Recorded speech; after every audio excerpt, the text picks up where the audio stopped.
Yeah. Now, uh, Superintendent Padilla, do you know Colonel Garma personally? No, Your Honor. No. And that is precisely the reason why hindi kanya matawagan.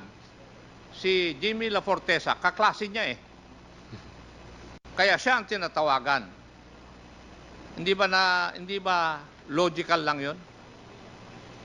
Oh, bakit kanya tatawagan? Hindi ka naman niya kakilala eh. Oh, kaya yung depensa mo na may cellphone ka naman, bakit ka hindi tinawag? Hindi ka tatawagan dahil hindi kayo magkakilala eh. Yung depensa mo mahina. Yes, Your Honor. Pero Yes. wala pong nangyari na... Wala, hindi ko tinatanong yun. Nagsasabi ako sa iyo na hindi ka pwedeng tatawagan dahil hindi kayo magkakilala. Yun ang depensa mo kanina eh. Di ba? Hindi ka tatawagan dahil hindi kayo magkakilala. Si La Fortesa, si Jimmy, kakilala niya dahil magkaklase sila sa PNPA. So siya ang tatawagan. So pwede talagang mangyari yung istorya ni Jimmy La Fortesa na tinawagan siya ni Garma, inilapit o binigay sa iyo yung cellphone niya para makausap mo si Colonel Garma. That is very possible. Pero yung tatawagan kanya, malabo. Hindi ba? Would you agree? Superintendent Padilla? Would you agree? Ano yung tango mo? Sagutin mo. Would you agree? Nandiyan ang mikropono. Yes, Your Honor. Oh, yan. You answer when we ask you questions. Otherwise, I will cite you in contempt. Sorry, Your Honor.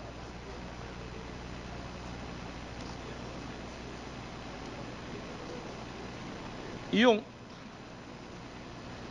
Mr. Jimmy La Fortesa, doon sa pagtawag-tawag sa iyo ni Colonel Garma, para bang pinahihiwatig sa iyo na meron silang gagawin sa loob ng Davao Penal Colony. Would you agree? Yes, Your Honor. Yes. At ilang beses kang tinawagan, pati yung pagbibigay ng pagkain at sigarilyo kay Tata at kay Andy. Yes, Your Honor. Pero yung eksaktong gagawin, hindi mo alam. No, Your Honor. No. Okay. So, nung nangyari yung event, sino ang unang nakaresponde doon sa Bartolina? Ako po, Your Honor. Kayo. Opo. Yung pagdating ni Superintendent Padilla, ilang minuto bago dumating siya? Siguro mga 5 minutes or less than 5 minutes, Your Honor. 5 minutes saka 10 Opo. minutes. At ano po ang directive ni Superintendent Padilla pagdating niya?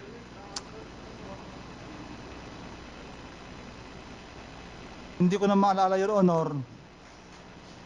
Pero basta pagdating niya, napusasan ko na yung mga tao. Napusasan ko na yung mga tao po. Napusasan na? Opo. Okay. Sino ang nag-utos na itapon nila yung kanilang ginamit sa pagpatay sa labas? Ako po, Your Honor. So, ikaw? Opo. Okay. Noong natapos yun, dinala nyo sa IS Investigation Section? Opo. Yung may ibig sabihin nun? Opo, Your Honor. Okay. At inimbestigahan ninyo? Tinanong namin po, Your Honor, kung anong dahilan, bakit nila sinaksak, pinatay yung mga Chinese. Hindi. Inimbestigahan nyo at pinailan ng kaso? Yes, Your Honor, meron kaming investigation section na siya po nag-iimbestiga. Sila nag-imbestiga, pinailan ba sila ng kaso? Doon sa pagpatay? Hindi ba? Gumawa sila ng krimen eh.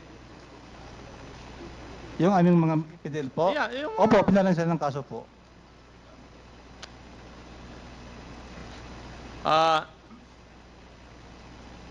Inilipat sila dito sa kwan ni Jimmy, inilipat sila sa ICA compound. Ano ibig sabihin, Jimmy? Fortaleza yung kwan nung Ika compound, sir, inmate custodial aid. inmate custodial. Aid, Vice Chair.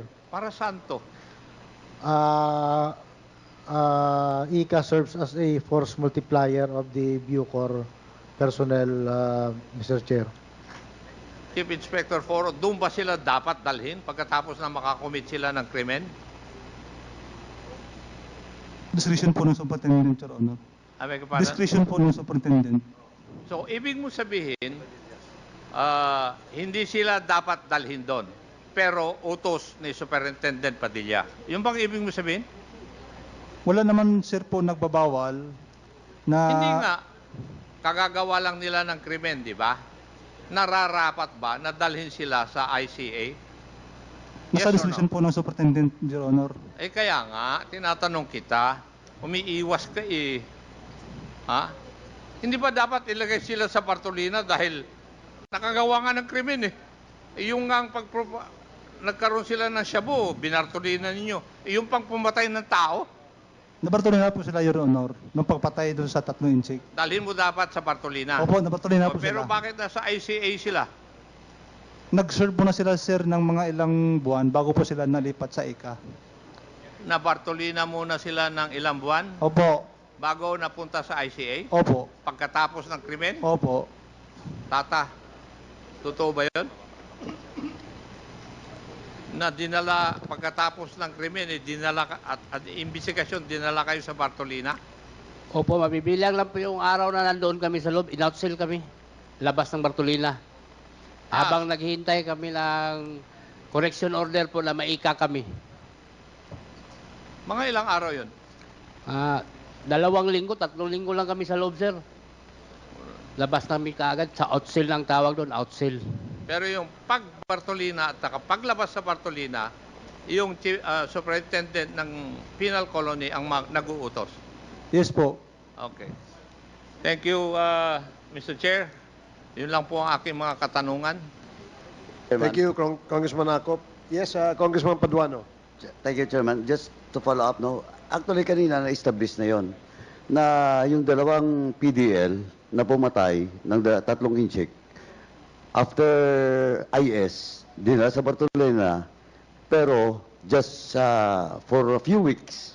Tapos, nilabas doon sa ICA. Kaya ang question ko kanina, bakit yung PDL na pumatay sa 3 Chinese, nilagay doon sa ICA, in which sabi ni Fortaleza, yun ay para sa mga force multiplier. In short, min-maximize pa sila. Parang binigyan sila ng favor dahil sa pagpatay nila sa 2. Now, yan ang unang tanong. And that, sabi mo kanina, Poro, that is the discretion of the superintendent that time, in which si Superintendent Padilla. Tama? Yun ang sagot mo kanina, di ba? Yes po, Sinagot Your mo rin Honor. kay. Now, Superintendent Padilla, Colonel Padilla, what can you say about it? Why did you allow the 2 PDLs to be put in the ICA? Ginawa niya pang force multiplier. Oh, yan, sir.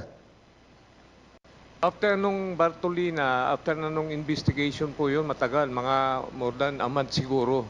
No, sabi mo pa more than a month, sabi mo to 3 months. But there is a new case filed against them for murder and for homicide, and they admitted it. Ang tanong ko dito, bakit nilagay nyo sa ICA? In your discretion. And that's your authority. Sagot. Or you refuse to answer? Yes. You refuse?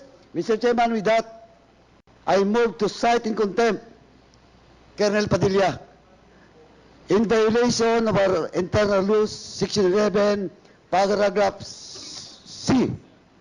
Mr. Chairman, refusal or Sorry, evasive to answer questions without legal excuse. So move, Mr. Chairman. There is a motion to cite in contempt Superintendent Padilla for violating Section 11, paragraph C of our rules of procedure governing inquiries in aid of legislation. Duly seconded. Hearing no objection, the motion is approved. You are now cited in contempt, Superintendent Padilla. Congressman Paduano. Mr. Chairman, before the second motion that will be moved by the members of this committee, let me remind Superintendent Padilla, former Superintendent Padilla, now Colonel Padilla, that you have all the rights. You can also make a motion for reconsideration. That is your right. We follow due process in this now, but after the day after that you will be detained, either in the house of premises or wherever the chairman will decide. Congressman Paduano, what is the pleasure of the body as far as the person cited in contempt penalty pursuant to Section 12 of our rules? Any motion? Mr. Chairman, ganito po, since the violation of Colonel Padilla is in violation of Section 11, Paragraph C, it's up to the members, the chairman, to decide whether how long he will stay in a facility that will be decided by this committee, of course. What is the Of the pleasure chairman. of the body? Mr. Chair, Congressman Akop. may I respectfully move that Superintendent Padilla be detained for 30 days? So move, Mr. Chair. There is a motion to detain Superintendent Padilla for 30 days. Duly seconded. Hearing no objection, the motion is approved. Mr. Chair, Congressman Akop. may I also move that he be detained at the Bicutan City Jail simply because our detention center is presently full. So move, Second, Mr. Chairman. There is a motion to detain Superintendent Padilla at Bicutan. And duly seconded. Hearing no objection, the motion is approved. Mr. Chairman. Congressman Paduano. Just last quick question na lang. And just to remind everyone, to the resource persons, please answer truthfully. Because at the end of the day, lalabas at lalabas din. If not today, lalabas din po later. Ang katotohanan, especially Chief Inspector Poro. And dun po sa isa pang opisyal ng ano. Please, hindi po namin gusto to, but this will deliver a message to all resource persons. Now, Mr. Chairman, lastly, Mr. Chairman, with regards to the two PDLs, in your sinumpang salaysay, sa sinumpang salaysay mo, Tata and Magdadaro, di ba sabi nyo, pinasok lang sa bulsa nyo, yung kamay din, binukot na yung droga? Opo, Your Honor. O para, they have all the reason para ilagay kayo doon sa Bartolina. Tama? Opo, Your Honor. Magdadaro, tama ba? Yes po, Your Honor. Now, since, ayaw ko na tanungin si Superintendent, hindi naman to sasagot eh. Ikaw, Poro, after that you have recovered an illegal drugs in the possession of the two PDLs, did you file a case against the two PDLs? Ito on record mati-check din namin Sir, if you're lying. ang advice po ni Sir, nung sinireport ko, sabi niya, wala namang laman yan. Huwag na natin pala ng criminal case. Oh, then, Admin case na lang, sabi niya. then, may problema kayo doon. Di ba? Alam mo yun, may problema kayo, di ba? Why did you allow yourself to be used by the super? Why? Order ni Super, Sir, wala Because that's the order of your superintendent. Yes, na huwag na lang ipala ng kaso. Ikaw? Ano na lang, admin na lang, sa admin case na lang po. Oh, yun ang problema. Illegal drugs, admin. Mr. Chair, if I... Walang laman po kasi, Sorry? sabi daw kasi ni Sir, wala namang laman yung sachet. Wala lang naman, ba't nilagay niyo siya sa Bartolina? Di ba? Bakit it now proved with the statement of Oro, you cannot withdraw it because if you withdraw it, I will again also cite you in contempt. Dahil wala, sandali, patapusin muna ako. Dahil walang laman, sabi ni Superintendent, why did you put the two PDLs to Bartolina? Wala palang laman eh. there's no basis to put them in the Bartolina. No violation. Di ba? Yes, Chairman. Pwede po. Okay, we'll allow Chief Opo. Inspector Noni Poro to... Kasi po, sir, nung makuha po yung walang laman, tinanong ko po, ano ito? Sabi ni Magdadaro, sir, lalagyan ng candy. Sabi, hindi candy ito, mangliit ito, hindi makasiyang candy, sabi ko eh. Nahuli po, sige ko tanong ng tanong, umamin po siya na yun po ay lalagyan ng shabu at gumagamit siya ng shabu. Yun po ang nangyari, Your Honor. But still, you didn't file a case against them. Admittedly, nag-admit, palagay na natin, for the sake of argument, giving you the chance. No. Now, ang question is, nag-admit na dalawa gumagamit ng shabu. Why didn't you file a case against them? Yun To po kasi- justify that indeed, binartolina namin. Because in the very first place, wala talaga kayong nakuha doon na droga. That was the plan from the very start for them to be put in Bartolina. Poro, I will not cite you in contempt. But again, as I've told you and all the members at the resource person, this is just to warn you. Huwag tayo maglukuhan dito. I've been in Congress. I was not born yesterday. I've been in Congress for 11 consecutive years. Kaya hindi tayo pwede maglukuhan dito. Yes, Chairman. Thank you, Congressman Paduano. Mr. Chair. Yes, Mr. Chair, before he answers- before Noni Poro, Congressman Acop, and then Congressman Dan Fernandez, and then Congressman Benny Abante. Congressman Acop, you're recognized. Chief Inspector Foro, tinanong na kita kanina eh. Di Yes, ba? sir. Nagsinungaling ka rin sa akin. Wala talaga kayo nakuha eh. Pwede po magsagot, sir. Sir, pwede po magsagot. Mayroon po nakuha, yung sashi po, may nakuha talaga po. May shabu ba yung sachet? Walang laman. Pero nung inimbestigahan ko, sir, sabi niya, gumagamit sila ng shabu, sabi niya. Opo. Mr. Chair, Congressman Acop. I would just like to explain the reason why I recommended or I moved that Superintendent Padilla be penalized for 30 days. Kung titignan po natin dun sa proceedings natin ngayon, ang dami na niyang offense eh, as superintendent. Isipin ninyo, na-prove natin na may deadly weapon dun sa loob.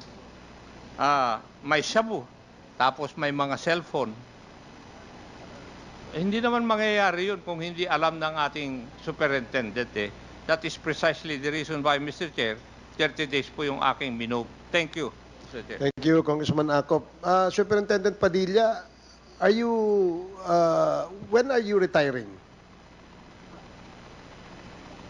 This year, Your Honor. November. Okay, thank you. So, Congressman Dan Fernandez, and then Congressman Abante, and then Congressman Paduano. Congressman Fernandez, you're recognized.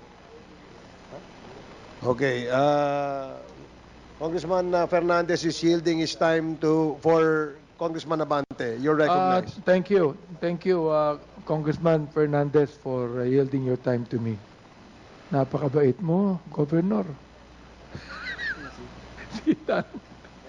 Anyway, kayo pong dalawa, si Magdadaro and Tata, no? Yung sinabi niya kanina na ang sagot ninyo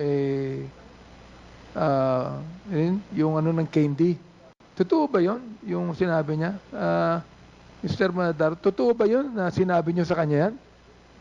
Empty sachet po, Your Honor. Ha? Nakuha sa akin, empty sachet. So, hindi mo sinabing balat ng candy o ng candy? May nakahalong kindi sa bulsa ko. Ha? May nakahalong kindi ang bulsa ko. May kindi rin. kahalong candy. O ikaw naman, Tan.